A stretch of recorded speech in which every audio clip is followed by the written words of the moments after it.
कि हर मस्जिद के नीचे एक मंदिर है, तो फिर हम ये कहना पड़ेगा कि हर मंदिर के नीचे एक बौद्ध मठ है। कि बाबर को लाया कौन?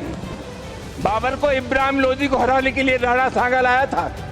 तो मुसलमान तो बाबर की औलाद हैं और तुम गद्दार राणा सांगा की औलाद हो। क्या आपने कभी सोचा है कि एक बयान किसी नेता को कितनी बड़ी मुसीबत में डाल सकता है? उत्तर प्रदेश के समाजवादी पार्टी के सांसद रामजी लाल सुमन ऐसे ही नेता है जिनकी एक बात पूरे राज्य में सांप्रदायिक तूफान ला देती है। ये नेता न सिर्फ राजनीतिक मैदान में अपने बयानों के जरिए चर्चा में रहते बल्कि धार्मिक और सांप्रदायिक मुद्दों पर अपने बयानों से हलचल मचा देते हैं।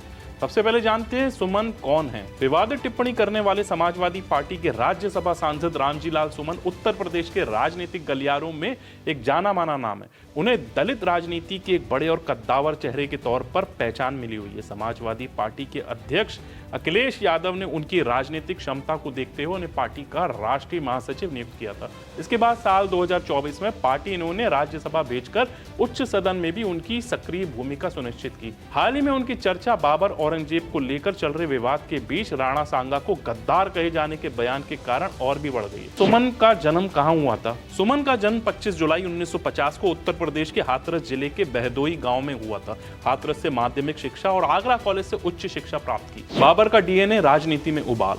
रामजी लाल सुमन का सबसे ताजा और विवादित बयान वो था जिसमें उन्होंने कहा कि अगर मुसलमानों के पास बाबर का डीएनए है तो तुम्हारे पास क्या है? कि मुसलमान इनमें बाबर का डीएनए है। उपसभापति महोदय, मैं जानना चाहूंगा कि बाबर का डीएनए मुसलमान में है। हिंदुस्तान का मुसलमान तो बाबर को अपना आदर्श मानता नहीं है, वो तो मोहम्मद साहब को अपना आदर्श मानता है, सूफी संतों की परंपरा को अपना आदर्श मानता है। लेकिन सभापति महोदय, मैं जानना चाहूंगा कि बाबर को लाया कौन? बाबर को इब्राहिम लोदी को हराने के लिए राणा सांगा लाया था। तो मुसलमान तो बाबर की औलाद हैं और तुम गद्दार राणा सांगा की औलाद हो। ये हिंदुस्तान में तय हो जाना चाहिए। सुमन ने सीधे तौर पर बाबर के डीएनए को मुसलमानों से जोड़ते हुए हिंदू समाज को संदेहास्पद किया और यही नहीं, इस बयान से सुमन ने उत्तर प्रदेश और देश के बाकी हिस्सों में सांप्रदायिक घर्षण को बढ़ावा दिया। जब तक सुमन को समझ आता कि ये बयान सांप्रदायिक सुलगन पैदा कर सकता है, तब तक राजनीतिक तापमान पानी की तरह उबलने लगा। बौद्ध मठ वाले बयान ने मचाई सियासी हलचल।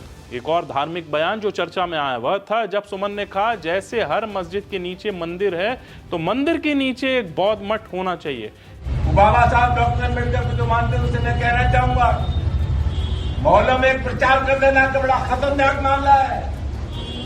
अगर तुम ये कहोगे कि हर मस्जिद के नीचे एक मंदिर है, तो फिर हम ये कहना पड़ेगा कि हर मंदिर के नीचे एक बौद्ध मठ है और तुम उन्हें जरूर बड़े मुद्दे मत उठाओ।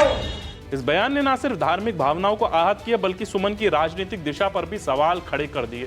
क्या उनका उद्देश्य हिंदू और बौद्ध समुदाय के बीच खाई को और बढ़ाना था? इन सवालों ने उत्तर प्रदेश के राजनीतिक वातावरण में हलचल मचा दी। जैसी बयान बाहर आया, सुमन की राजनीतिक नियत पर सवाल उठने लगे और विरोधी दलों ने उन्हें सांप्रदायिक रूप से खतरनाक करार दिया। करणी सेना और क्षत्रिय संगठनों का सख्त रुख।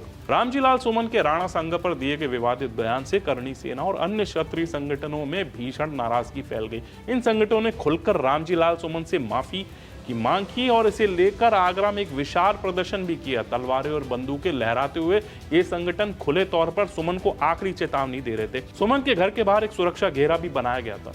इतना ही नहीं, करणी सेना और अन्य संगठनों ने सुमन को अल्टीमेटम दिया कि अगर वो अपने बयान पर माफी नहीं मांगते तो उन्हें कड़ी कार्रवाई का सामना करना पड़ेगा। अखिलेश यादव से मुलाकात, राजनीति में नया मोड़। सुमन के सपा प्रमुख अखिलेश यादव से 19 अप्रैल को आगरा में मुलाकात होने जा रही है। सुमन के समाजवादी पार्टी में रहते हुए अखिलेश यादव की बैठक को अब राजनीतिक समीकरणों को बदलने के रूप में देखा जा रहा है। क्या ये मुलाकात सुमन के भविष्य को संजीवनी देगी या फिर उन्हें राजनीतिक संकट में डालेगी? रामजी लाल सुमन की राजनीति अब एक धार्मिक और सांप्रदायिक शो बन चुकी हो। उनकी विवादित बयानों ने भले उन्हें राजनीतिक ताकत दे दी हो, लेकिन उनके लिए कई संकट भी पैदा कर दिए।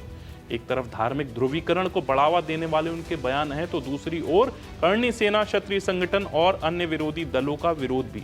रामजी लाल सुमन के लिए अब यह समझना जरूरी है कि वह राजनीतिक रणनीति को किस दिशा में लेकर जाएंगे। क्या वह धार्मिक और सांप्रदायिक एजेंडा पर आधारित राजनीति करते रहेंगे या फिर वे अपनी राजनीतिक चालों को नया मोड़ देंगे? इस सवाल का जवाब केवल समय ही दे सकता है, लेकिन इतना जरूर कहा जा सकता है कि सुमन की राजनीति हमेशा सांप्रदायिक और विवादों की बीच से ही गुजरने वाली है।